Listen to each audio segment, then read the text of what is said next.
All right, we're recording now. Sorry about that. Depending on the knowledge, the level of knowledge they have, it depends on that. Helps to know how far this person can take you on your journey. Not everybody is going to know everything. And so I'm saying that because I don't want you to have that expectation of people as you continue to meet or encounter different people along your journey. Not every spiritual guide or priest or priestess is going to know everything about everything. And so I give you some people may be a priest of this Orisha path or that Orisha path, whatever. That priest may know a whole lot about that one Orisha path, but very little about others. And I don't want you to look because you may ask a question to that priest. Let's say it's a priest, a Shango priest. I don't want you to ask that Shango priest a question about Oshun, and that person cannot give you multiple full answers, and you to look at that person and say, or to question, well, maybe this person is not knowledgeable. Maybe this person just decide they will focus all of their energy on learning a lot about Shango because they are Shango priests and so on and so forth. And to piggyback on that is what we all should do. We should master or make an effort to master the knowledge of the priesthood that we acquire. That's highly recommended. Now, I can tell you in my case, I'm initiated to 6 different Orisha. One day I'll explain why. It's not necessary to explain why now, but I am for legitimate reasons. And some people in this chat that are initiated may have 2 or 3, and some may just have 1. But with me having 6, you would think that all 6 of them that I am a expert. I am not. So I'll give you an example. When it comes to Obatala, I'm not an expert in Obatala worship, but I am an Obatala priest. I can learn more. I should learn more, but I have not focused or honed in on that priesthood as much as I have others. Doesn't mean I won't one day. I just haven't. I can give you enough basic knowledge to get you through, but some of that deep knowledge of Obatala I don't have. And so I'm humble enough. I have enough humility within me to say that. It's no big deal to me because but this other Orisha that I have deep knowledge of. I have deeper knowledge of Oshun. Deeper, not deep, but deeper, deeper than my Obatala knowledge. So I'm giving that example to let you know that don't go into a situation expecting a teacher or a guide in this tradition to know everything, or don't hold that against them if they don't know everything, because that's not, because if you think about it, if you hold that standard to someone else, then what about when you become priest? Are you going to hold yourself to that same standard? It's just impossible. So, but knowledge within itself is something important. This priest should have some foundation, or this teacher or guide should have some foundational knowledge about some things. Character.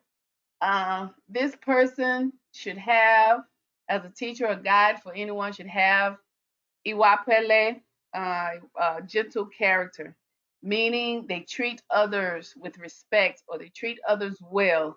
They don't do anything intentionally to harm other people. Um, just to elaborate on that one enough, do spirit guides in this tradition, do they make mistakes? Yes. Do they still go to the bar? Yes. Do they still drink wine? Yes, I'm drinking wine now. Do they still, do they still argue and get into dispute at times? Yes. That is, it's those are, that is inevitable. But the main thing is, are they treating other people respectfully, and they are not doing anything intentionally to harm somebody else? That is the most important thing about the teacher or the guide. And also, I have here a willingness to teach. And so, what I mean by that is, sometimes you may run into people, spirit guides, or people that you are seeking assistance from. And that person may be willing to give you that assistance as far as they may do reading, they may do ritual, we call it Ebo, but they may not be willing to teach you. It could, and it doesn't necessarily mean because they don't know, they just not willing to teach you. And that's their own right. Some people are just not willing to teach and share the knowledge. And that's fine. But if you're looking for this person, if you're just going to this person for specific reason, it shouldn't bother you. But if you're looking for this person to help you to develop and to grow as their student, then their willingness to teach is a factor that you should be looking for. What I didn't put and what should also go there is a willingness to learn, because a good teacher is also a good student. You know, that's a important thing to know. A good teacher is also a good student. So if you have spiritual guide, or you notice this person is not even trying to develop themselves or continue to learn themselves, the red flag there too, for me at least. And personality. And why I say personality, I'm not mixing personality with character. I'm not confusing the two. Because remember I said for character is how that person treats someone else. When I say personality, we all have personality perks. We all have personality flaws. We all know that. And so it's just when you're choosing a spiritual guide or teacher, the personality matters. If you notice that a person is not very patient, may not be a personality that you want to link with for your continued journey, or you don't want to go too deep with that person if you require patience in that relationship. Or if you notice that a person is, and I'm just being straightforward, if a person is very, you have some people that are that have tact, and some people that are less tactful. I think I'm in between. I want to believe I am, but sometimes I may not display as much tact as I should. And if that's a personality flaw for you, you know, you have to be careful of how far you take that relationship. Or maybe there's some things that you're accustomed to in your own household or growing up, you know, personality wise, of what a leader should be. Or maybe you work in an environment and you have a understanding of what a leader should be, what type of personality that person should have. If that person doesn't match, then it wouldn't be wise to establish a long-term relationship with that person, because what happens is if that person has personality perks or flaws that are going to and yours are going to bump heads, then the relationship is going to self-destruct anyway. And so you always have to remember this is a journey. And so for some people, like for me, you know, I don't sugarcoat too much, but for me, I'm not a very organized person. Sometimes it looks like I am, but I'm not. I'm I'm more so of I don't know, I'm just a scattered person. It's the way I function. It's not a bad thing, at least in my opinion. I'm quite sure that I can improve upon that, but that's how I function. And so, for example, if I have assignment, uh, I'll be more successful if I start working on this assignment at the last minute. If you give me an assignment 2 months ago, if I start working on 2 months ago, I'll never finish it. But if it's due 2 days from now or tomorrow, I'll get it done quickly. But for some people, that lack of organization, or or that procrastination that could be a problem for some people. I'm just really I'm just really being very honest with you. I know my perks and I know my flaws.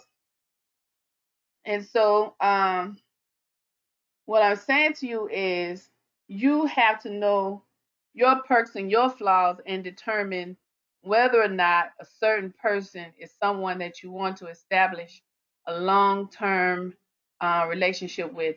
Ekabo, Corinthian came in, and Aaron came in. I don't think I missed anybody else.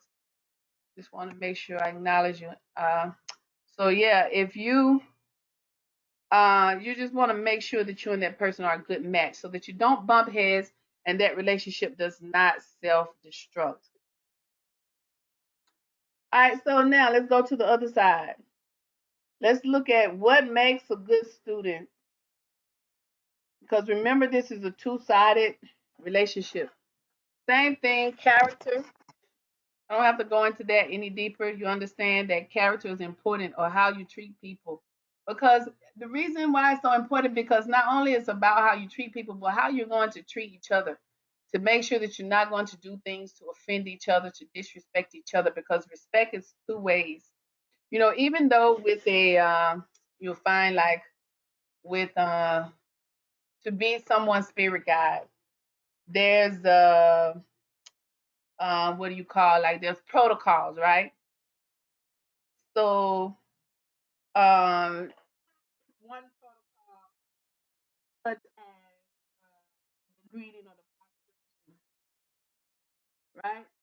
So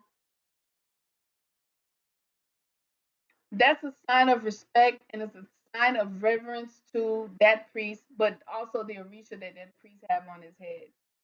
And so that's a huge thing. It's a huge thing because it takes a lot of humility to prostrate yourself before someone. But that doesn't mean that that person who you are prostrating before can disrespect you, that does not owe you the amount of respect that you deserve, or this person can talk down to you or, mistreat you or abuse you in any way. It's not like that. And so that's very important to know because it happens. I've seen it happen, over and over and over and over again. I know many people who have experienced that type of that nature of something, not from a personal, but just a person of that has title in this tradition. Even I myself have experienced, priests, and even in this very community in Atlanta, some that I won't even, if I see them now, I won't put my head to the ground for them because they've disrespected not only me but many people in the society. I don't. This one person, I don't even say her name because I don't want to say Horiki or whatever. But anyway, I'm just saying that it's just very important that how you treat people, that goes both ways. The willingness to learn is very important on making a good student of this tradition, is because you're when you have the willingness to learn or to be a student, you're setting yourself up to grow. You're setting yourself up to establish a degree of protection, a degree of blessings. You're setting yourself up for to be able to have and grow in your own power, and your willingness to learn is a way of empowering yourself, and that it makes a good student because especially if you have a teacher that's willing to teach, no one wants to feel like they're wasting their time. No one wants to feel like they are, that their hard work or the energy that they're putting into teaching someone, that person is not seeing or, adhering or acknowledging the value of that work or the sacrifices that that person is making to teach you. So a willingness to learn makes a good student. Also, willingness to work, because even though being a teacher or a leader in this tradition does not mean that you don't have to do work, but as a student, the work is more obvious, or it's more like in your face, because a lot of people won't see the work of the teacher, but they will see the work of those students. So the willingness to work is important. And when I say work, because I have to be very, very clear on this. When I say work, I don't mean cleaning washing someone's dishes, going over and preparing someone's dinner for their family, raking their yard, or I don't mean like being enslaved to someone, to be working for free. To don't do things that normally you would get paid for. Don't be somebody's nannies, somebody's maid or anything like that. No, that's not acceptable. You're not a servant of that teacher or that house that you're a part of. You are a student, and yes, there's work. So the question is, well, what does that work look like? That work looks like assisting with sacrifice or elbow, helping and keeping that shrine clean. If there's a shrine room, keeping it clean, taking care of the orisha, uh, doing even performing divination, all of that work that it takes for you to grow and to become a priest of your own is included in your work. And so, not saying that it's not okay if you establish a relationship with this person and they ask you to come and cut their grass. If you can do it, then do it. And yes, they should pay you. I'm not saying that you can't or they shouldn't, or if they don't have it. I'm not saying that you can't do favors, but it should not look like that person is entitled to your labor, or it shouldn't look like that you're forced to perform laborious activities for someone. I just wanted to make sure I make a distinction, because I don't want Ajibowu to think that when he moves to Atlanta, he shouldn't be cutting my grass. You should, because I can't afford to pay Keon no more. Personality, the same thing as I said before. The perks and the personality flaws that we all have, they have to match so that you and that person don't bump heads and it doesn't end up in a bad situation. So just I want, before I talk about like the roles, I want to say something here. And I don't know why this came up, but I want to make this very, very, very, very clear. I want to make a couple of things clear. So I thought this was a thing of the past. I kid you not. I thought it was a thing of the past. Uh, if especially people who are pretty new to this tradition, whether you're a male or female, man, woman, whatever the appropriate social context to say that. If you run into a spiritual guide that says to you that, Babamala, welcome, you run into a spiritual guide that says to you that they are interested in having a romantic relationship with you, let's talk about it. It's a sensitive conversation, but I won't spend too much time on it. But I need you to understand this. If you run into a spiritual guide that expresses that they want to have a romantic relationship with you, and I'm not going to emphasize women, I'm not going to emphasize men because it can go both ways. What I would say to you is there is nothing inappropriate or wrong with your spirit guide expressing that he or she is interested in a romantic relationship with you, or vice versa.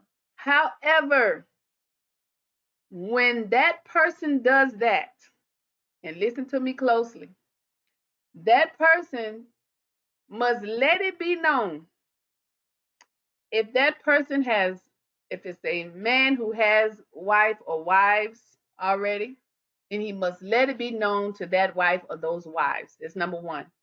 Number two, he must or she must let it be known to other people in that group or that egbe that you're a part of. And here's why.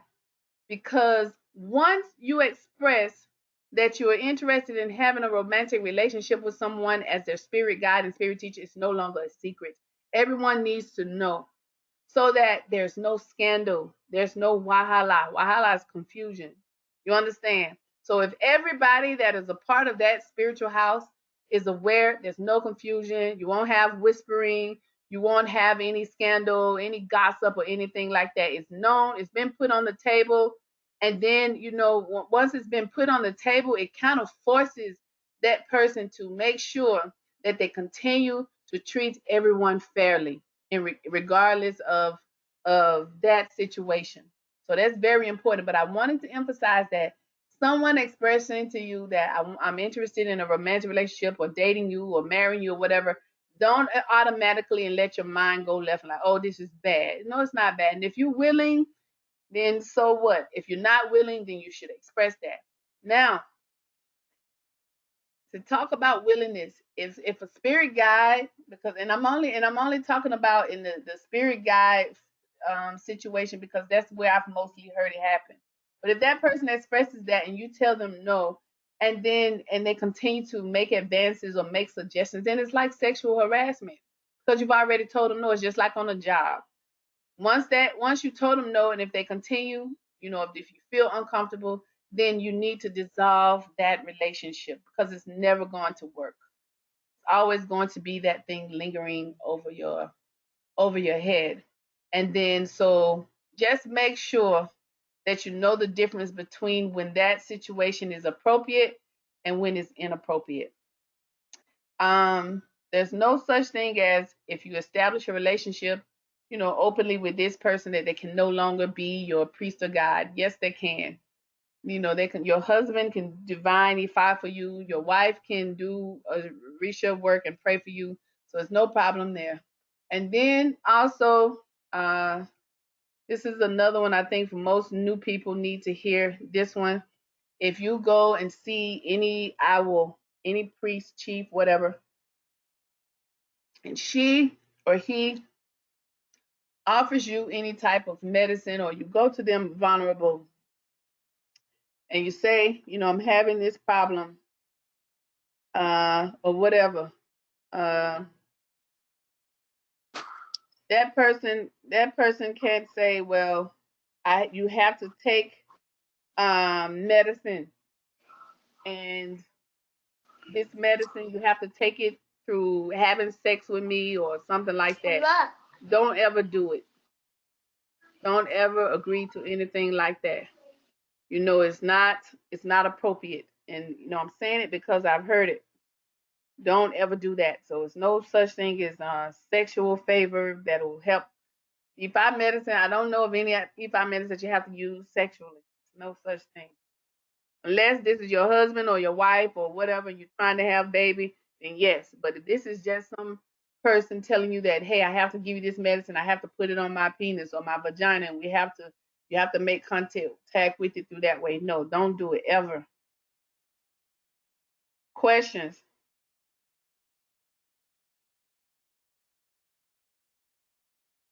or comments?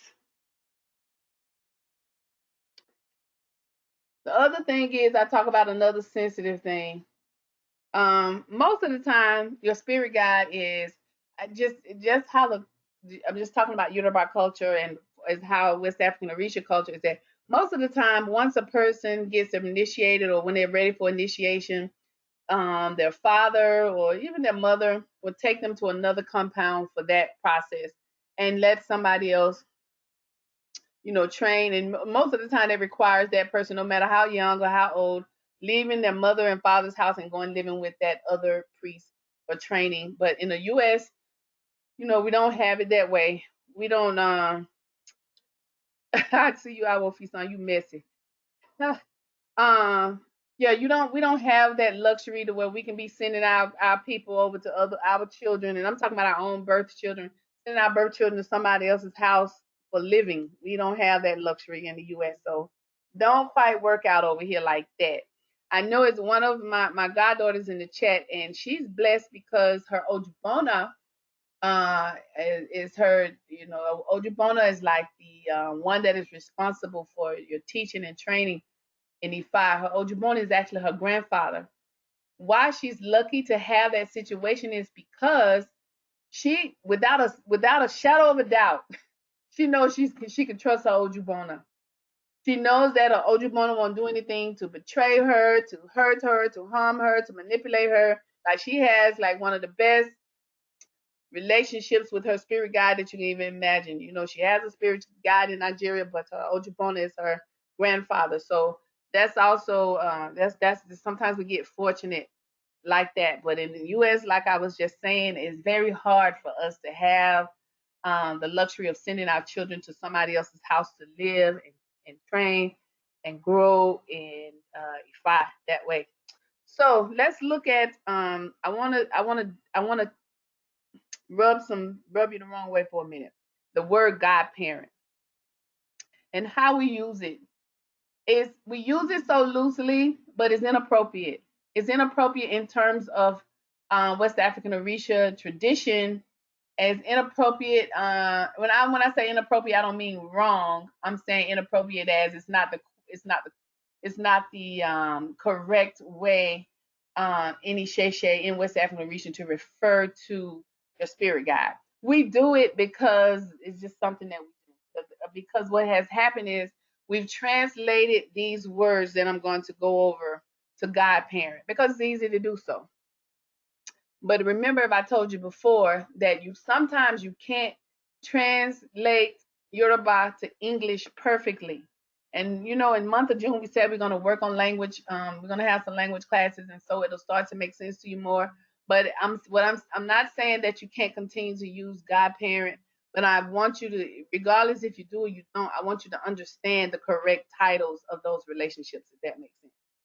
So notice I want to make a gesture first. I have Orisha on one side, and I have Orisha here. I have Orunmila here. But what I want you to understand is that I want to make it clear that Orunmila is Orisha. Orunmila is not Orisha. Orunmila is Irumale, and we'll talk about that on the next slide. So that's why I don't have them together. We know that Orisha can be Irumale, but Orunmila cannot be Orisha. But say it again. Orisha can be, you have Orisha that can fall under the character of Irumale. We talked about that, but Orunmila can never be referred to under the category of Orisha. So anyway, when your spirit guide is an Orisha priest or like that, or like Oshun, Ogun, Eshu, things like that, we can call it. Well, I'm gonna skip Olorisha. If it's a woman, we can refer to them as Iyalorisha. So it would be your Iyalorisha is the proper name of the relationship that that person is to you. She is my Iyalorisha, meaning that she is the Orisha priest for a specific Orisha. I'm gonna play with this just a little bit more. I'm gonna show you something else too, because it can go even further than this. If I can, okay. So if you know the Orisha that this person is initiated to, like myself, Iyao Shun, that person can also be your Iyao Shun or your Iyamoja, Iyamoja, so or Iyao Gun, Iya whatever, because you're specifying it now. Iyalo Orisha it be honest with you, it's talking about it's saying that your spiritual guide is as a priest of Obatala, to be honest with you. But you can use Iyalorisha, but Iyao so you can specify it out. Iyao Shun, Iyao Baba, whatever. Iyao, whatever.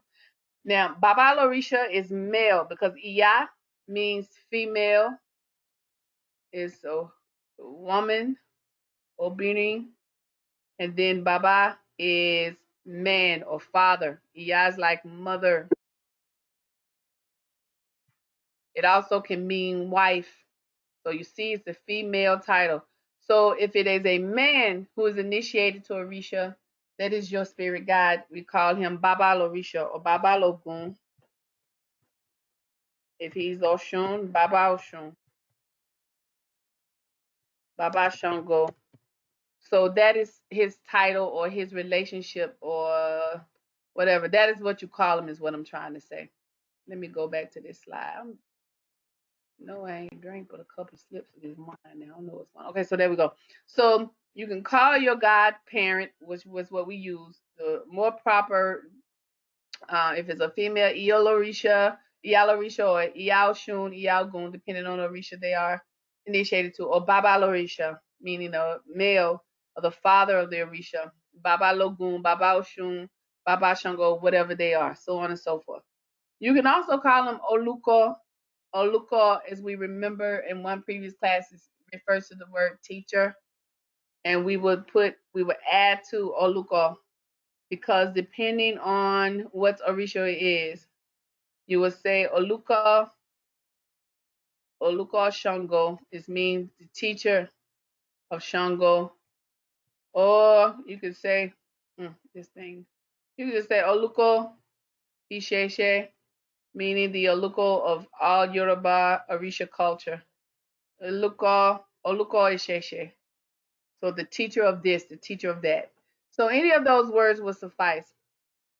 Now, Olorisha, that means that that person doesn't necessarily have to be initiated, but they still can be your spirit guide. The Olorisha just means that this person owns Orisha, or this person has Orisha shrine that you can pray to, that they pray to, that they use to teach you, so on and so forth. So questions about that. Olorisha, they may not be initiated, but because some of you may be Olorisha to some people. If you're not initiated, but you have students that you're training or teaching, then you would be Olorisha to them, my Olorisha or Olorisha me. If someone initiated and it's a female, it's Iya Lorisha, or you can refer to them Iya and whatever Orisha it is they're initiated to. If it's a male, Baba Lorisha, Baba Logun, or Baba Oshun, Baba Shangos, etc., depending on what Orisha they're initiated to, and Oluko, which simply means teacher. And then you will specify what type of teacher. Oluko, and you can put the Orisha, Oluko Shango, Oluko Aluko Ogun, or you can just say Oluko Isheshe, to say that this person is teaching you of all Orisha, West African Orisha culture. So with the Rumalai, the titles, these are two different titles. You have one which is Oluwo. Oluwo is the one who initiates you to Ifa. This is the one, and that means that that person was the one in charge of your Ifa initiation. They may not do every little thing in that process, but that is your Oluwo, the one that initiates you to Ifa. Or Ojubona. Ojubona is the one that teaches you or trains you, that not is, even though your Oluwo will also be responsible for teaching and training you. And if you're initiated to a Rumala or as a Rumala priest, or you're becoming the Ojubona is the one that has the sole responsibility also for training you, or so on and so forth. So you call that person Oluwo or Ojubona if it's just your training. So if you have if you going to see Ifa priest and that person is initiated, we call Ifa and a Rumala. We'll talk about that in a minute, but it's just common to say, but it's really a Rumala priest. Um, if you're going to see a priest of a Rumala, you won't automatically call that person Oluwo unless they've initiated you to Ifa. I just want to make that straight. And even you wouldn't call them Ojubona, the teacher and trainer, unless you've been initiated to Ifa. So if you're not an initiated and you're just a student, you can still call that person Baba Lorisha or Iya Lorisha, like that. But these titles for the person initiated to Rumala means you're also initiated to Ifa or to a Rumala as well. That makes sense? Y'all get that? Y'all get what I'm saying? And I made that clear because I see people all the time that call that maybe at some point they'll go to see a Nephi priest and they automatically start calling them their Luo. They're not your Luo until, because Olu means the owner of the Olu Awo means the owner of the Awo, or the one responsible for the Awo. And Awo means priest. If you're not a priest, then it doesn't make sense to call that person Oluo. And also that person was actually the one that took you to Ifa. Another thing I see commonly is that you hear people calling priests their Oluwo because maybe they've established a new relationship with somebody else, because maybe their original Oluwo, it didn't work out and they had to dissolve that relationship, and then they meet someone else that's training them. That person should be called rightfully your Ojubona, not your luo. You cannot call a person your luo if they did not initiate you to Ifa. You know, I don't care how good it feels or how good it makes you feel, how comfortable it makes you feel, how complete it makes you feel. It's just not, that is inappropriate. And I'm going to say that that is wrong because you can't change that title. Once you have a luo, it's your luo forever, whether you are in a relationship with that person or not. So just to make it just to make it clear, people can fall in different categories when it comes to being a student. Some people will come around and they will just be clients, and that's that simple. That meaning that person is not trying to learn anything. That person is not trying to grow spiritually. That person just coming to you because they need a fix. They need something in their life redeemed, and that's it. You will only see them most of the time. Clients, you only see them when things are wrong.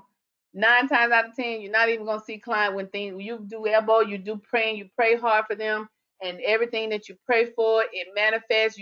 They're not gonna tell you. They're only gonna come to you when shit go wrong, or when they have to complain about something. That's client all day. They're not gonna come help clean up no shrine. They're not gonna help do no elbow. They're not going to put no effort in to learn. They're not going to do that. They're not going to do any of that because that's not what their ori, that's not what their head led them to you for.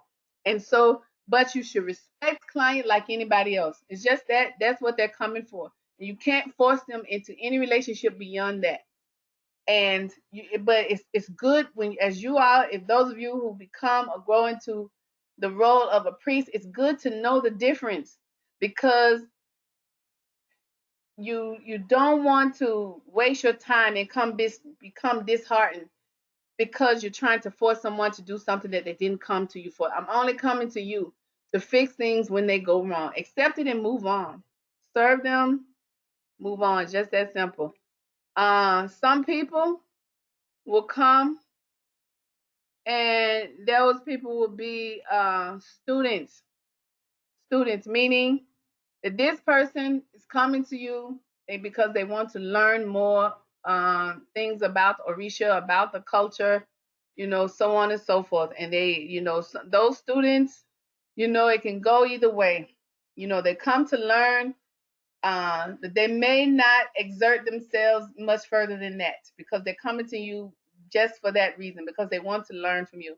You may not be able to count on them always to come and help work around the shrine to do elbow and do things like that. You may it's kind of wishy-washy, but it doesn't mean that it doesn't make a good relationship. It does, because all of your students are representatives of you.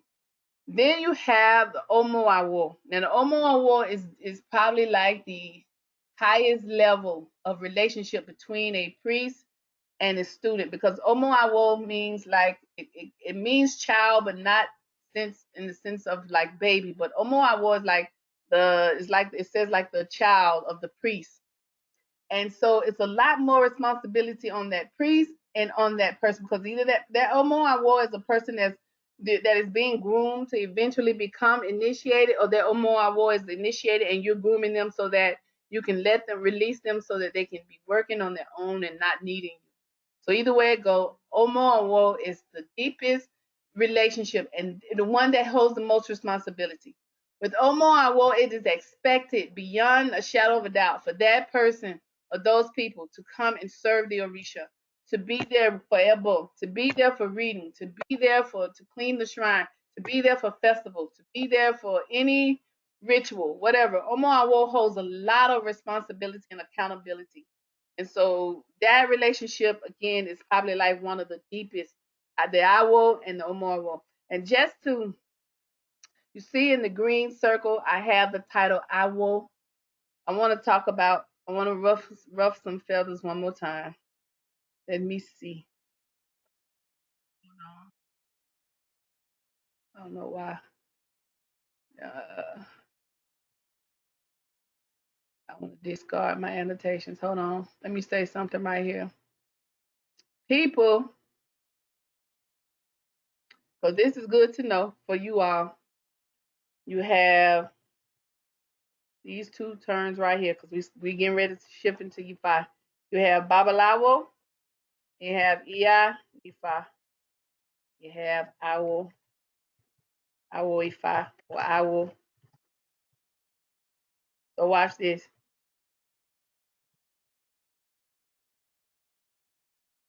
Doop, doop, doop, doop. So when people get initiated, because we're getting ready to start talking about Orunmila, people get initiated to Orunmila, they have these titles. One is Babalawo, and Babalawo means father of secrets. And the Babalawo is usually not usually, it is the male priest. But just because you get initiated to Orunmila does not automatically make you Babalawo. Even though we do it all the time. As soon as we get up off that mat on that third day, I'm a Babalawo. I'm a Babalawo. It's incorrect. Same thing with Iyanifa, the wife of Ifa, the mother of Ifa. It's not mother of Ifa, it's the wife of Ifa. Even same thing as for women. Women's title is Iyanifa. As soon as they get off the mat, Iyanifa, they start changing their Facebook names. It's no longer uh uh Oshundamisi is Iyanifa such and such. It's inappropriate because unless you've been an Omo Awo, you've been training, you've been learning, and at that point when you get initiated, it's like graduation and you're learning more, but you have a strong foundation to be called one of these two. To be called a Babalawo takes years of studying, years of practice in a community to be considered Babalawo. But I see many, especially young priests, Babalawo, or young women, Yanifa, but can't chant not one Oduifa, not one. How are you Babalawo? How are you Yanifa? And you don't know anything to show that you're training. But it's okay to know what you should be referring to yourself. And I refer to myself as this, Awo Ifa, or just Awo. Why? Because I'm not as knowledgeable as I want to be as to be calling myself Iyanifa. Now, hands down, the people in Nigeria when they greet me, oh Iyanifa, Iyanifa, yeah, I take it as sarcasm because they know that I don't have the training to be called Iyanifa, so I don't accept it. Awo Ifa is more appropriate, or Awo is the appropriate title for people who are not trained or who have not been a seasoned Ifa priest or a Romala priest. That's just an FYI, just something for you to know. So you run into people, I'm a Babalawo. Then you have people in the Atlanta community that I've met, they ain't been initiated in nothing and they say they're Babalawo. So, but I'm not even going to go there. So, anyway, question about the priest. Okay, that's a question. Okay, good. I was about to say questions about that before we get into room life. So, the difference between a Babalawo and a chief. Um, that's easy. So chieftaincy um is a specific title that one receives for a specific reason. And so the title for chief is Oloye, and a woman or male can be oh, I hope I didn't. Hold on, y'all. I hope I didn't. Okay. Ooh, I thought I had to turn the power with the thing off. I'm gonna put it right here if I can, if it stopped. Uh, okay. I'm gonna go back right here. I'm just gonna put this right here. Oloye, Oloye, so you can see the term. So the title for a chief is Oloye right here. Oloye means that this person has a specific role, or a chieftaincy. It's like, think about it in the work world. You can be supervisor, right? But then you can but at the top of it you have the CEO. And so this person can become CEO because they are skilled, or they have a certain gift or an asset to that company.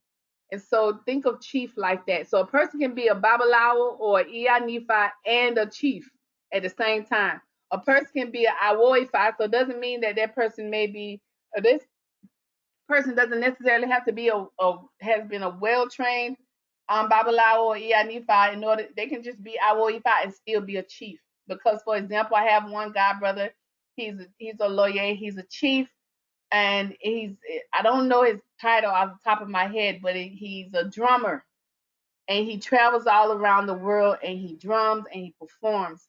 And so his name is Sekou Alaje, but I don't know Sekou's chieftaincy title, but he's Chief Sekou Alaje, but he has a title in there, just like the Awishe is another chieftaincy title. I have a god sister who's Awishe, and she's and Awishe is a person that helps to spread the culture, helps to share the news of the culture. That's the title, what Iwishe means. And so she's also initiated to Ifa, or would be she consider herself Iyanifa, but she's also a chief Oloye because of that work that she does to spread the culture. And even the Iwishe worldwide, we call him Baba Abimbola. One day Abimbola, he's the Awishe for the world. So he is the one that spread the culture all over the world. And rightfully so. I think he earned that title well because of the work that he's done over the world to making sure that people know about Ifa or this culture. So as you can see, the chief is a person that has earned a title based on the work that they do in the community or in the world or in a specific region. That's the difference. But a babalawo can just be a priest, a high priest that may be doing Ifa work, readings, ebo, making medicines, things like that. So they can be both, or they can be one or the other. And yes, female woman can also be chief or lawyer. Hopefully that answers your questions. Any more questions before we get into Orunmila worship? Okay, if I see them, I answer them. So starting off, and this is good to know because most people introduction into this tradition for some reason, I don't know why, but it's always, I remember we were laughing the last time because of the question, are you Ifa? Are you in Ifa? Ifa this, Ifa that. And so that's people's first introduction. They don't call it, oh, you practice Oshun, or you practice Ogun, you practice Yamajah. No, they said, do you practice Ifa? That's the first thing people are gonna say. And that's why knowing what Ifa is so important, so that you can understand that when people are asking that question, it's not the appropriate answer is not yes, because you do practice West, as you can say, I practice West African Orisha tradition, or I practice Lukumi Orisha tradition, or I practice Isheshe, whatever, Isheshe or Isheshe Lagba, and I put them in the chat. So you have, we know West African Orisha tradition is what I am teaching. You have the Lukumi, which is the Cuban enhanced form of it. You also have Santeria, and then which is more of your Latin or your Latino, outside of the Cuban influence. You have Santeria. Um, most you find Santeria more from a Mexican background. But so you have Santeria.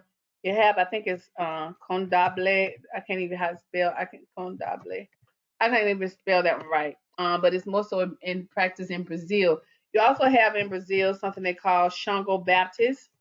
So where they infuse the Christianity, I didn't spell that right. Some forms of Christianity with worshiping Shango and some other few other orishas, and then you have Isheshe.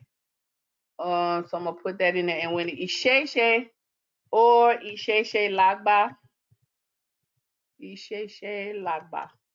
is mostly what you're gonna find this culture being referred to as. But most people first come in and say you practice Ifa, you do Ifa, are you Ifa, so on and so forth. So it's just good to know all of those terms and know the meaning. So what is Ifa? Ifa is the word of God. Ifa is the word. Ifa contains all of the Odu. The Odu carry the messages. Ifa is a symbol of wisdom because It's wisdom because Ifa is the word of God communicated to us. Ifa is the oracle. So when someone asks you, do you practice Ifa or are you Ifa? They're asking you, are you the word of God? Do you contain all of the Odu? Do you carry all of the messages of Odu? Are you the symbol of wisdom that God has communicated? Are you the oracle? That's what they're asking you.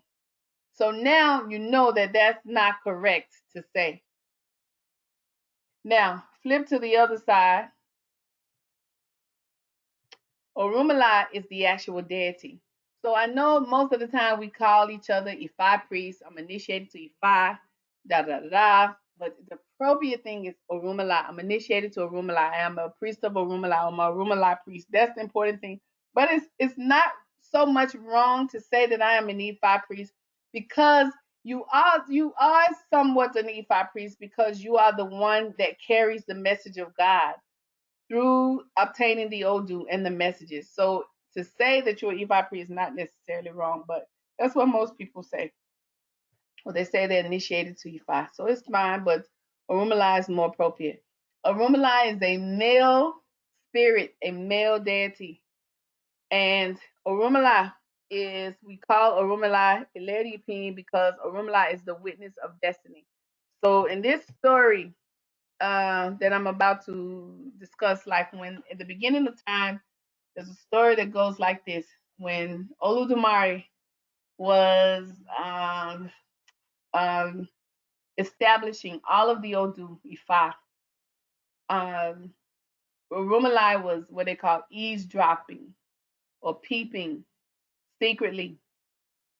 But something revealed to Oludumare because Oludumare is all knowing. Something revealed to Oludumare. Someone is watching.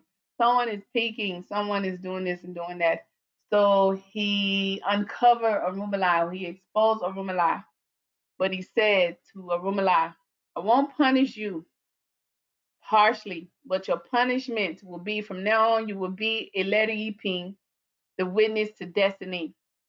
So even if your job was to clear the path of civilization, to do this, to deliver babies, to do this, not anymore. Your only job now will be a lady EP to witness destiny. So now your sole responsibility is to make sure that the destiny of a people is revealed to them.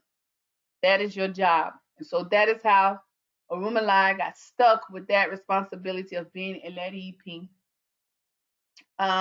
Remember earlier I was talking about Orisha and then Orunmila, and I said that Orunmila is never Orisha. So in previous classes, if you remember, we learned that there's a difference between Irumole and Orisha. We learned that the Irumale are the original primordial deities that reside in heaven before earth was established. And we learned that Orisha are deified humans that lived on earth that carried the characteristics of those Irumale, and they were deified to the status of Orisha, or the select heads, as we call them, of that particular Irumale. But Orunmila is not the case. Orunmila only is Irumale.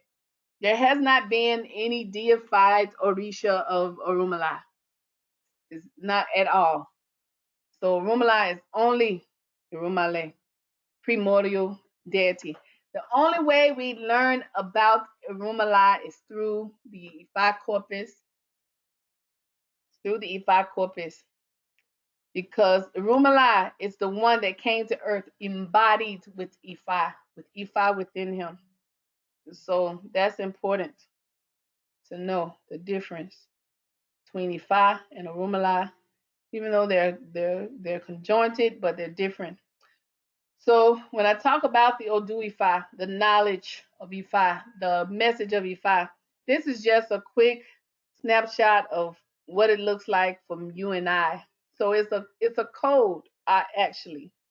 And so right here you see 16, starting with 1 here, and then number 16 right here, Ofumeji. So I'm not going to go through these because it won't make sense to most of you right now. Um, So I won't go much deep into them, but I will do you the justice of at least pronouncing all of them. have Ejiogbe, have Oyeku Meji, Iwori Meji, Odi Meji, Irosun Meji, Owori Meji, Obara Meji, Okanra Meji, Ogunda Meji, Osa Meji, Ika Meji, Otopon Meji, Otora Meji, Irete Meji, Oshe Meji, Ofun Meji Epa. So how is this important to you if you're not if you are in this group and you're initiated C5 then you know the significance of this. Hopefully. If you're not initiated C5, so why does this if you're not initiated to Orunmila E5, whatever, how does this apply to you? Because every time you get a reading, one of these is gonna fall in some type of combination. So it is said, we learned that it is 256 ways total that these markings can be combined. And out of those 256 ways, each one will come with many, many messages. So it's the messages is infinite, the number of messages that you can get out of just one Odu. So when I say combined, let's say like this with Oyeku. So it may be Oyeku and Obara combined. So the Odu would be Oyeku Obara, you see. So if I put this plus this, I've combined it now, if it falls that way. And I know it doesn't make much sense to you, but I'm just trying to let you see that when you're getting reading and the priest says the reading comes in this Odu, this is what they're referring to. Because each one of these Odus within its own self, and when it's combined, even when it's combined with another one, there's more messages that come out of that. So they have their own set of messages for each Odu and each combination of Odu. So with that said, when you're getting a reading, that person is not making it up and pulling it out of their ass. That it's coming from Odu Ifa. This is where your messages come from. Whatever falls for you on that day, this is where those messages are derived from. One or more of these combinations of these Odu markings. And I'm going to talk about the format of it in just a second. But what you need to know is that this Ifa corpus, this Odu, it contains historical knowledge of everyday life from the beginning of time to now. So meaning that the reason why when you get a reading, it applies to you so closely or it's going to apply to you in the future is because it's all it is historical knowledge. Even before we were placed on this earth, Oludumare encompassed these messages into these Oduifa, and Orunmila witnessed it.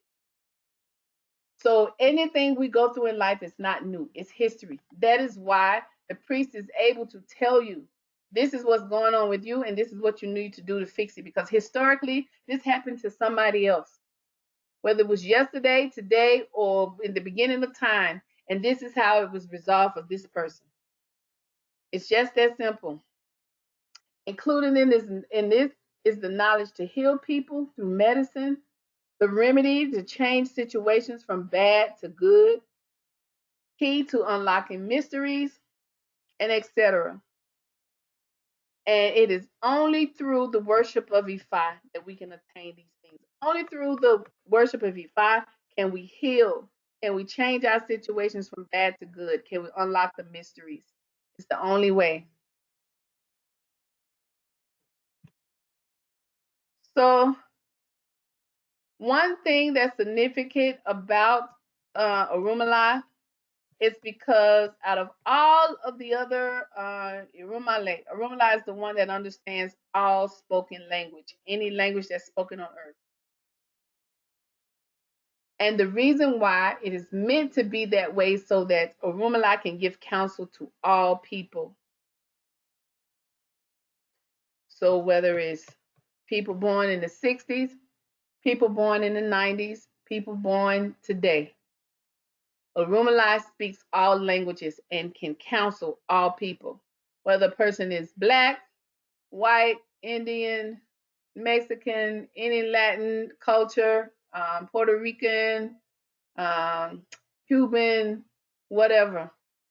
Ifa speaks all languages and can minister and counsel to all people. Very important.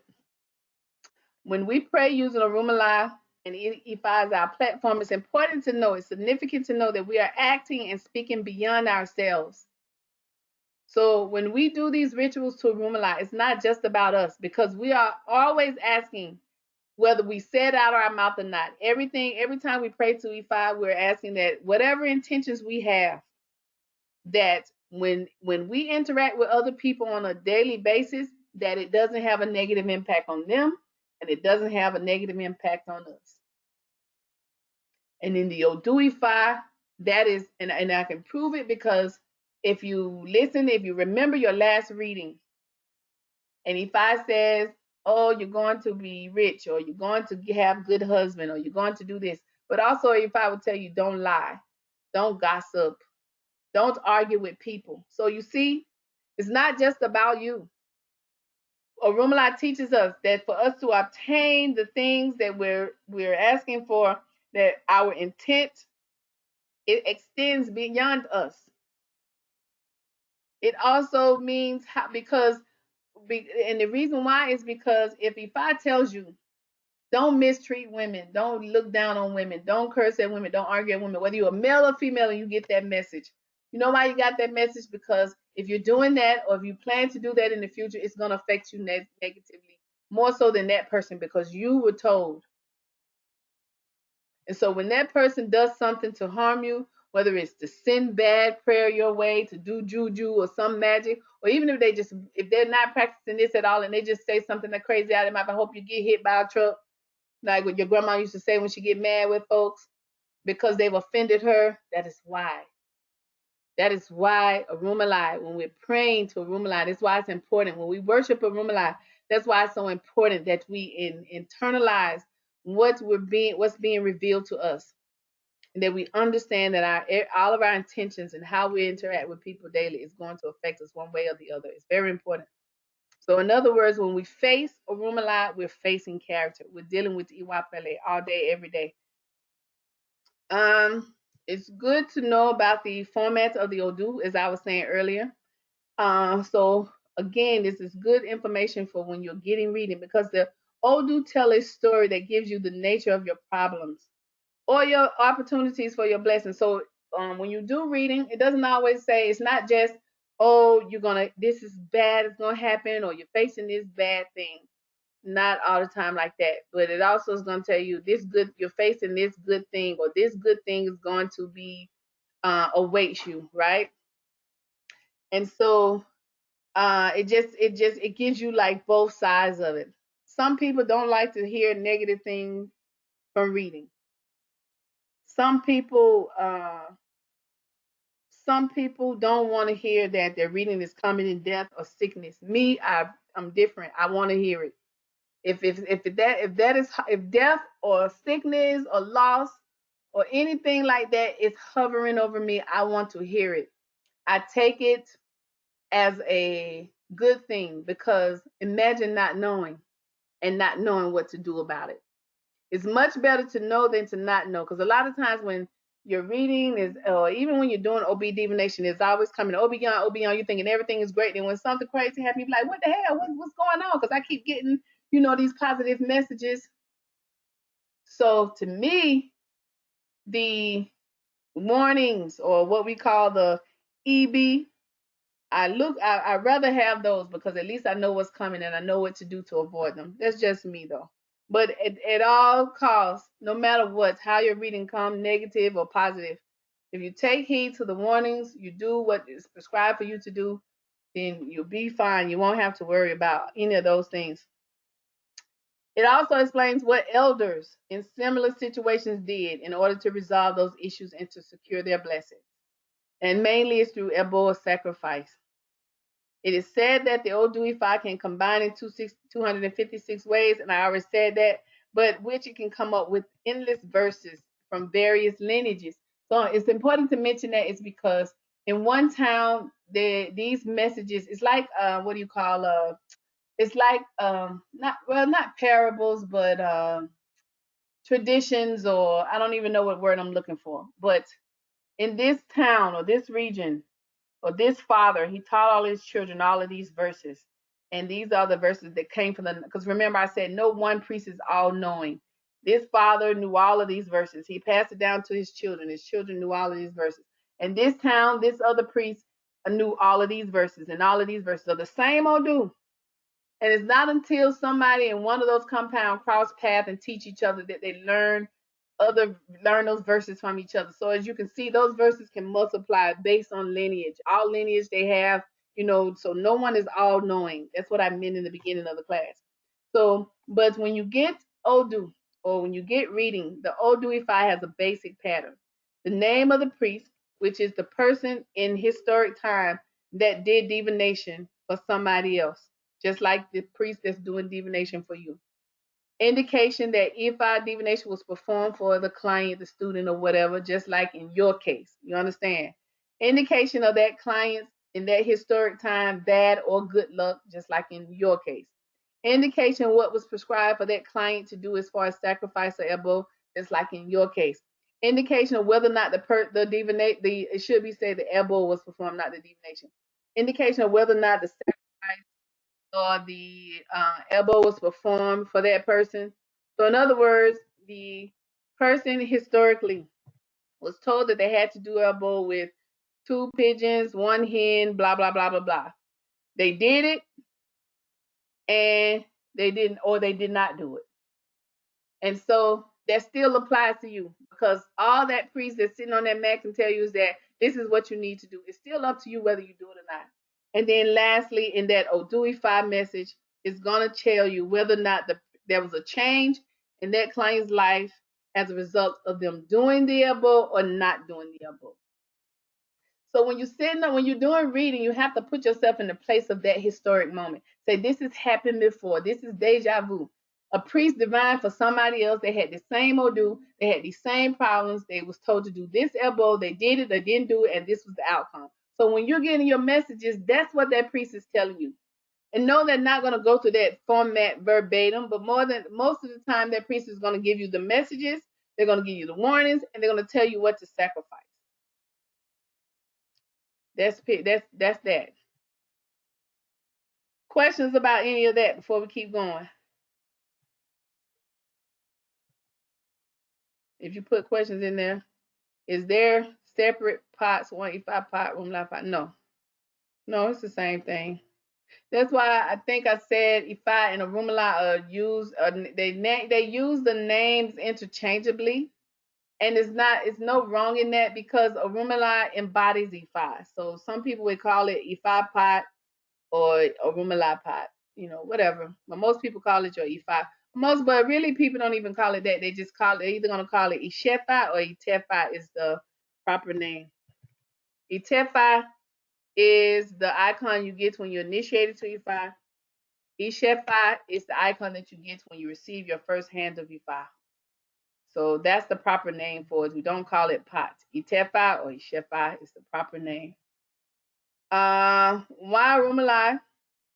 We appeal to or will worship for Ifa for anything righteous, not any wahala. And the reason why I even made a point to say that, because I've had people to come to me and say they want to ask Ifa question, right?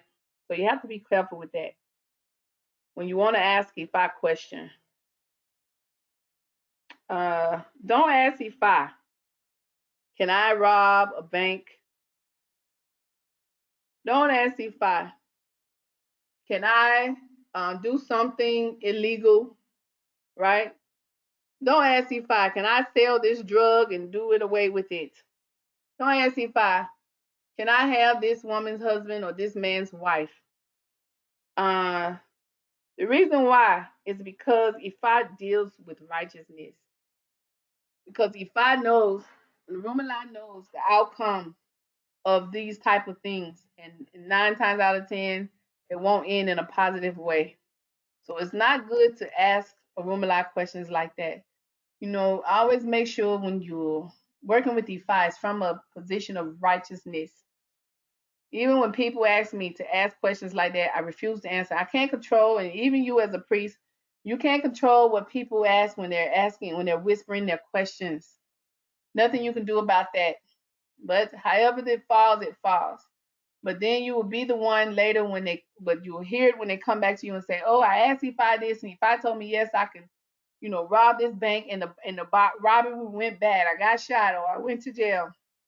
You shouldn't have asked Ifa that because maybe SU step in to trick the answer. Say, you know what? You know better than to ask Ifa this question. You know this is this righteous? So I will give you the answer. You do it anyway, and you get the consequence. That is how SU works. Because SU is watches E5's back, or SU watches Orunmila's back always. That is even why most people, when they get initiated, they do E5 initiation, they receive SU. SU always watches Orunmila back. Okay, this person wants to come and ask this type of question. Don't worry, I'll step in. Sure, you can go and rob this bank. It's okay. So be careful. You know, I don't influence people to do anything wrong, illegal, or whatever. I always tell people, or I always say certain things you just have to go to other Orisha for that foolishness because if I's not the one, it's not good. But anyway, I won't dwell on that. Some people won't listen, but whatever. While Orunmila can speak many languages, this is good to know. We must not confuse this to mean that every aspect of our slang is incorporated or can be translated into the spiritual realm. So it's so funny because we have so much slang. Language has so many angles. So we have to be careful also when we're asking Ifa things or when we're appealing to Ifa to make sure we say it plain and clear and not use too much slang. Or it's just I'm trying to give you an example. Um, like I was like I'm trying to see who I can pick on. Somebody that talk like they real cool. I'm gonna pick on Fa Bamala this time. But Bamala, he's a real cool dude, so you have to listen to him when he talk. He may say something like, "Yeah, I'm about to make this move." That's his talk, like that smooth '70s talk. I think he was born in the '70s too. But Fa Bamala cannot ask Ifa, "Is it okay if I make this move?" I don't know what you're talking about. You understand? So when he talks to Orunmila, he has to say, Ifa, can I pursue this business venture? Can I invest in this business? So on. So he can't ask Ifa, can I make this move? You know what I'm saying? So that's what I mean when I say we can't put our slang so much into the spiritual realm. Ask your questions, be specific, and make sure that they're clear. That's the only point about that I wanted to make.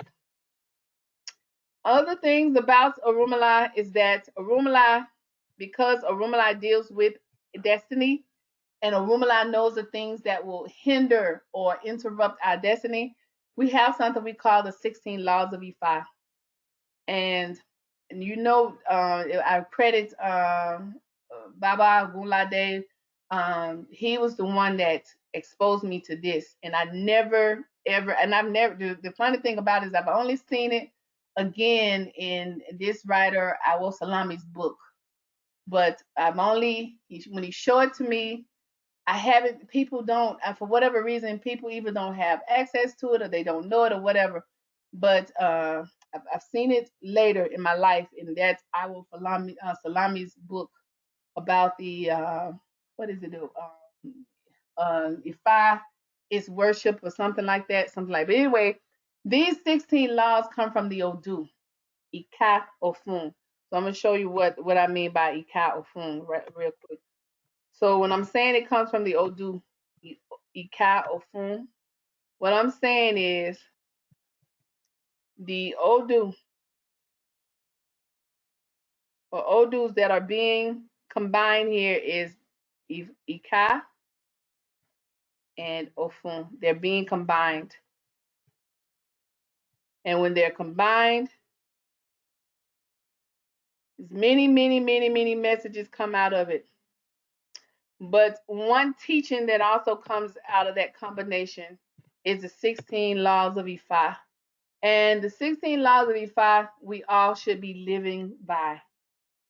We all should be living by. It's very important. One is that we should respect Ifa's guiding laws. Because we respect Ifa guiding laws and we respect the laws of Oludumare. Um, we do not say what we do not know. Remember I said earlier, I said that every priest is not going to know everything, or everybody's not going to know everything about everything. That's what I mean by that. So don't say what you do not know. Don't tell people that, hey, I can make this Ifa medicine for you, and it's gonna make your life better when you know you don't know how to prepare Ifa medicine. Don't brag and say I'm this priest, I know everything about this, that, and the third. You know, and you apply that to your personal life too. If you work in a business and it's something that you know you knowledge that you don't have, don't lie and say you have it. You know you don't have it. It's more humble to say I don't know. Let me go and learn, or let me go and seek this knowledge. Omi did you say they have it in the Way of the Orisha book too? That's good. Okay, so it's in the Way of the Orisha. Okay, that's good. So it's out there, but it's not out there. It's not easy to find. 3 says don't perform things that you don't have basic knowledge of.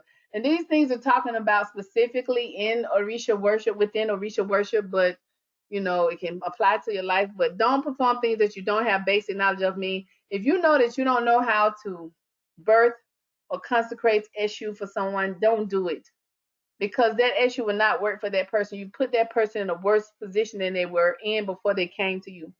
And I see that a lot in our community too. People, and then they post it online.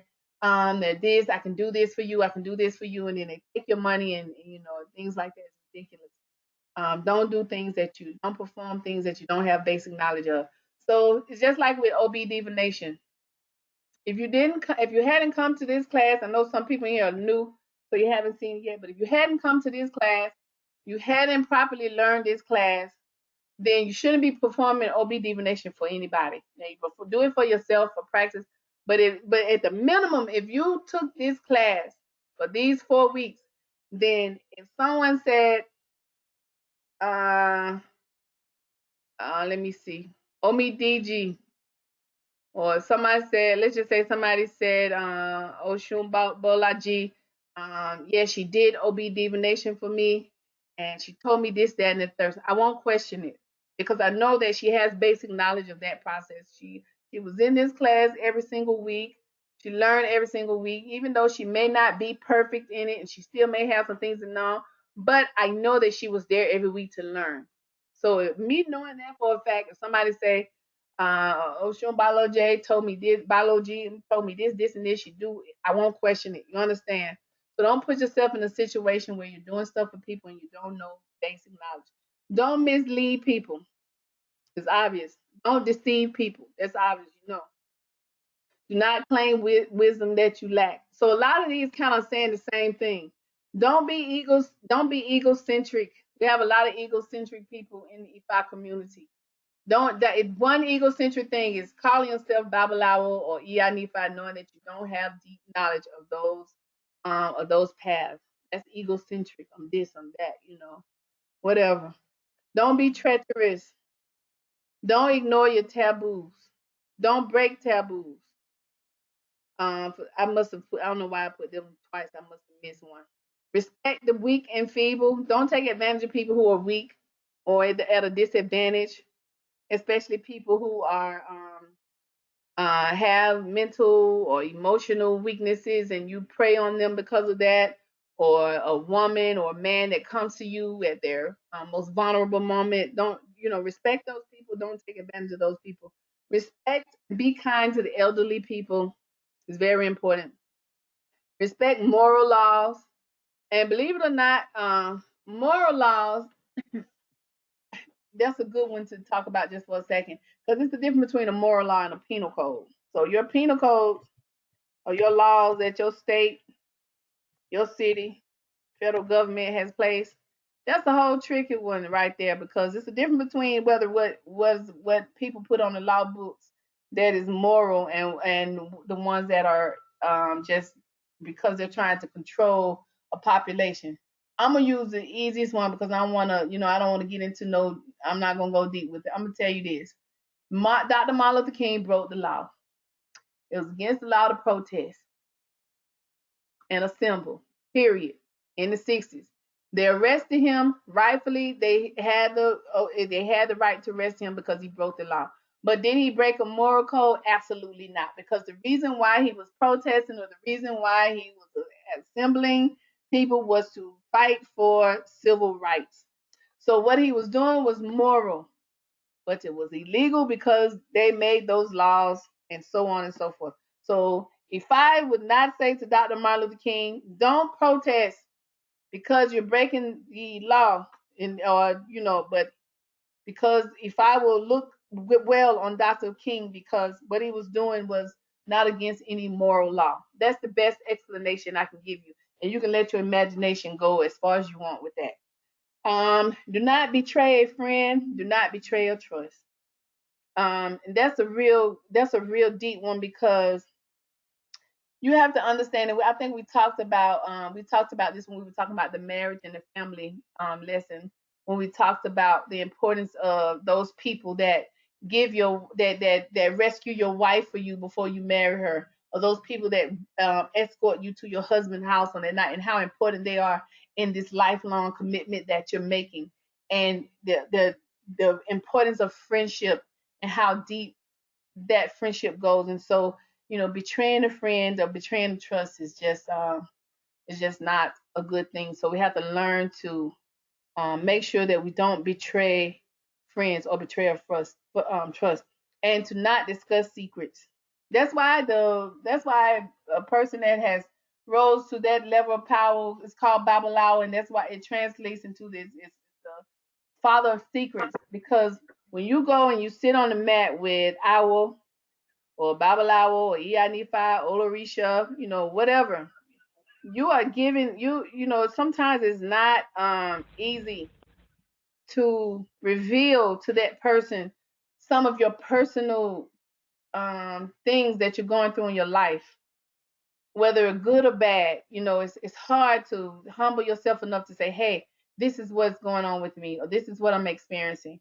And sometimes you're giving names, dates, and places even. And that person is held to a standard not to disclose that information, higher than a doctor, higher than that of a counselor, higher than anybody. That's Ifa priest, or that's priest of Orunmila, or that's Awo Olorisha, or Iao Shun, Baba, Eshu. They hold the highest standard of anybody to not discuss your secrets.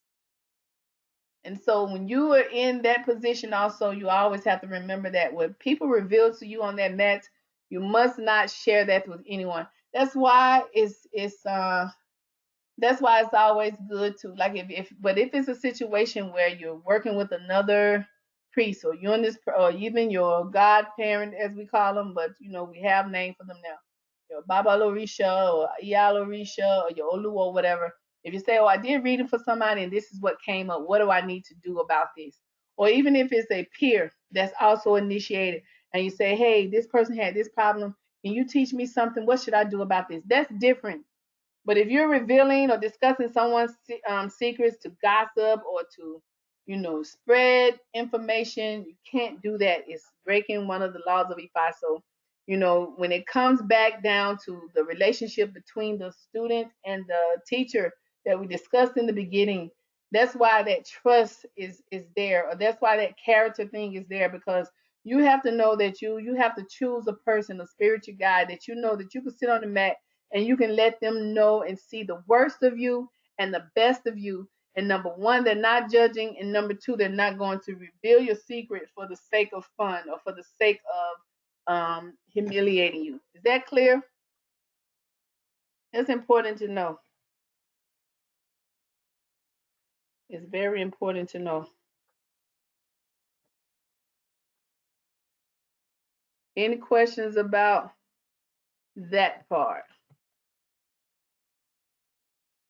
All right, so this is quick. We're almost at the end. Just wanted to show you some of the tools of Rumila. I swear to God, my eyes, I be seeing this stuff, and I know I be spelling it right, but I'm not gonna correct it right now. I correct it before we get out. So some tools of Rumila. You have the Opele, and I just want you to know how these things look, so when you see them, you know what they are. Opele, or if you can remember, it's called the divining chain. And so Orunmila, a priest of Orunmila, will use this chain to come up with the Odu. That chart that I showed you with all of the Odu markings, this is what this is, the same thing. On that chart, you had either one or two markings. When it's up like this, that is one. When it's down like this, that represents two. So, for example, this is on this side, we have Obara on this side. On this side, we have Ofun. So together, that's what I mean by when The diviner when they throw to get message for you, and those odu combine, obara ofun. That is the odu that will fall for this person, and the message will come from that odu. Ifa obara ofun. That's what the opele chain is for. You also have what we call the oponifa. This is the divining tray. And the divining tray is used with a specific powder we call Yerosun that we will put on this tray, and we will use the Ikini Fa, which is these, to pound in our hand, and depending when we pound them, if we end up with one, we mark two. If we end up with two, we mark one. You know, it does not, it's gonna go over some of your heads. Don't worry. I'm just telling you what these are used for. So we use the Ikini Five also to divine, but you can also use these Ikini Five for prayers to Orunmila, because these are you will have in your Shefa, your hand of Ifa, you will have at least 16. You may have more, but you will have at least 16 of these. In your Itepa, your Ifa initiation, you will have twice that many. Was 16, 16, 32 or more. Each year, as you celebrate your Ifa initiation, you will be adding more and more and more.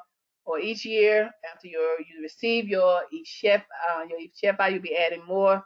Two, some people add two, some people add four each year. So it can be many, but it at least has to be 16 of these Ikin Ifa. And so that is what it contains in the Ifa. What someone called earlier the Ifa pots, but we call it the Itefa Shefa. That's what's inside of there. These Ikin, they come from the sacred tree in Nigeria. Um, they call them palm kernel nuts, so I'm sure they're coming from some palm tree, some type of palm tree. So that's what those are. Uh, you have Iroke. We call Iroke. It's like a bell. So when you're praying, you're shaking it, and sometimes they have like a little on the inside. There's like two little. It could be chains, and they make like a ringing noise or a tapping noise. So we call that Iroke. So it's like to make noise when you're praying. Don't have to have that. It's just something optional. And then you have Irukere. Irukere is, I think it's made from a horse's tail, if I'm not mistaken. But because one of the animals that is associated with Orunmila is the horse, because he rides a horse when he's going, and you will see the statues of Orunmila. He will have the would be on top of the horse, and he have his diviner bag. I'm sorry, and so that's this Irukere is it's served many purposes. It's symbolic. It lets you know that this person could be a high priest, or it's used for prayer when you're doing Ebo sometimes. So that's when you see the Irukere. Again, this is another tool that even if you get your hands of Ifa, you don't need it necessarily. It's not necessary. Some reasons to appease Orunmila. First of all things. But major life changes you always want to take to Orunmila. Anything that's going to affect your destiny, take it to Orunmila, to Ifa, because it involves your destiny. Remember, Ifa is Eleri Ipin, the witness to destiny. So if it's something serious, it's for life change, it's something concerning your destiny, always take that to Orunmila. Always. So I know that sometimes you may ask, Arisha, should I marry this person? Should I have this baby right now? Those are life changing things. It's okay to ask Arisha, but if you, because those questions are so deep, take them to Orunmila. Ask Orunmila those questions. So any questions that's going to change or alter your destiny or fulfill your destiny, whatever, take it to Orunmila. But you can go to Orunmila for all things in life. So not just those serious things, but anything that you can go to any Orisha for, you can go to Orunmila. For offerings, staple things that we give Orunmila on a weekly basis: Obi with the four sides, gin, palm oil, salt, and cool water. That's just like your regular smuggler stuff. Foods for Rumala Ekuru is like a white bean cake. Locust beans, they smell so bad. Oh God, locust beans. And I don't know anybody around here that eats locust beans. They smell so bad because they smell worse than chitlins when you're cooking them. Echo is it's like the white corn, fermented corn. Looks like it's like jailed, but that's Echo. Dried rat, dried fish are also things that we offer to Orunmila.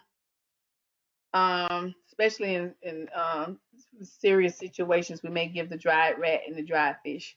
But it's not just any rat and it's not just any fish. Usually we have people to ship that stuff from Nigeria because it's a specific breed of rat and fish that they're using. Animals that Orunmila accept for appeasement are the hen and female goat. So female um, animals for Orunmila. Now, in some cases, you will receive Orunmila and you'll be told to add honey to your appeasement. That's also possible too, but not everybody gives honey unless they're told to do so. So now I want to end with learning a really short oriki for Orunmila, and you can keep your microphones off, but you can repeat so you can learn this one. I know some of my students know this one already, but I will say this: so if you don't have e chefa or tefa, and you want to make offering for Orunmila, I would say you can, do as I've taught you before, to pray to these things. You have to make offering to Orunmila. Pray to him. You can leave them in your house. I always tell people the best place to leave it when you don't have a shrine or somewhere else to place it. Place it in a corner. You can place it in a corner. Fatoko, they can you mute? Never mind, I muted you. Or you can put it. You can put offerings to Orunmila. You can put it in woods, or you can put it near the woods. It's fine. Orunmila in those times was very secluded or seclusive or whatever word you want to use. So anywhere that's secluded or seclusive, I don't know which one I'm using.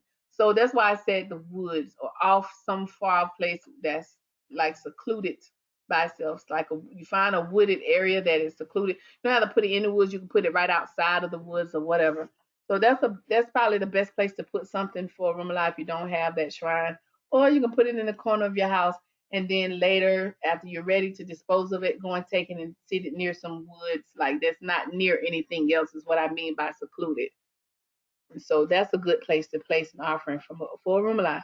So this oriki is simple. It's only 4 lines, and you can repeat as you're looking at the words, because I know we're not tight on that language, but it's good to listen and repeat. So we say Orunmila, Ifa Olokun Sheni Ade, Ẹlẹ́rìí ìpín, Àjẹ̀jú Òògùn, Bàlàjọ́kọ̀, Ọmọ Ere Àlàpà. So I'm going to say it again. Orunmila, Ifá Olókun, Ṣeni Adé,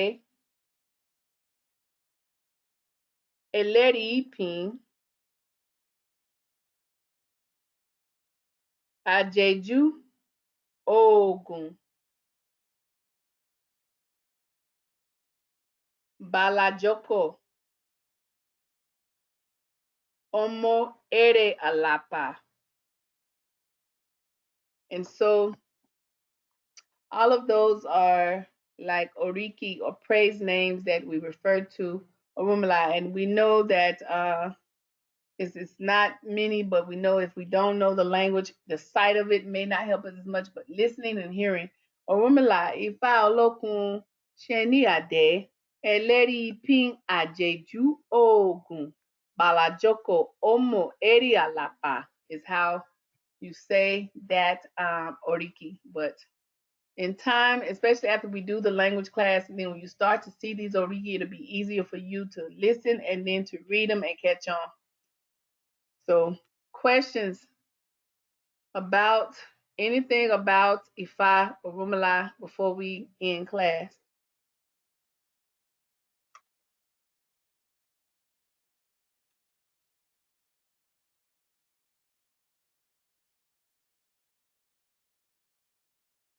Mm, any questions? So before we end, Orunmila Ifa local is the one who owns the ocean. That's what you're saying.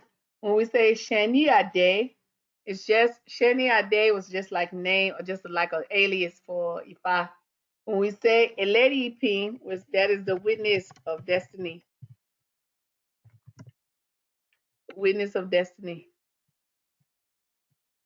When we say Ajeju Ogun, it's like he's confirmed in traditional medicine, confirmed in traditional medicine. When we say confirmed in traditional medicine, it's like he's certified. Certified, like we can't question Ifa's place in traditional medicine or using medicines to heal people. Ifa is confirmed in that area. And then Balajoko is also a name for Ifa, but it means one who sits with wealth. One who sits with wealth. And then Omo Erialapa is just the child of Erialapa. So Erialapa is like the elder of Ifa. And so of Orunmila, I'm sorry. So Erialapa is like a kind of name for one of his elders. So even when you look at this or Oriki, one who owned the ocean, when we talk about the ocean has uh, it has unending wealth. The ocean is so many mysteries. Nobody knows what's in the bottom of the ocean. So when we think of Rumala, we think of the mysteries that are Rumala, the we're worshiping this deity. This deity has all of the mysteries and have all of the things that even the human eye, human ears can't behold. When we talk about Orunmila, we're talking about one that has witnessed destiny. So when we go to Orunmila, he has all of the answers as to why we're going through this, why we're going to go through this, what's going to happen, what we can do to stop it, what we can do to keep it going. That is Orunmila. When we're talking about going to Orunmila, we're talking about the one that sits with wealth. And so we're talking about the one that can also help us to achieve prosperity in life. When we're talking about Orunmila, we're talking about the one who is confirmed in traditional medicine. It's Orunmila that can heal all of our woes. And so that is the nature of Orunmila that we learn just from that Oriki alone. So with that said, any more questions before we go? It was very helpful. Thanks. Thanks. I'm glad that it's helpful. That's beautiful. Okay, let's make sure I see any other questions. Oh, I missed one. Is it more appropriate to say I follow E5? Uh, I follow the word of God. No, you can just say, well, you can say I live. E5 is my way of life. That's a good thing to say, my way of life. Um, yeah, I would say I guess a better way to say is E5 is my way of life, or I'm guided by E5. That makes more sense when you put it in that perspective. Don't necessarily. I guess you could say you follow it if you want to break it down like that. I don't see why. I just never heard it, but I guess so. So that's it. All right. So no questions. Then I'm going to turn the recorder off, and we shall see each other next week.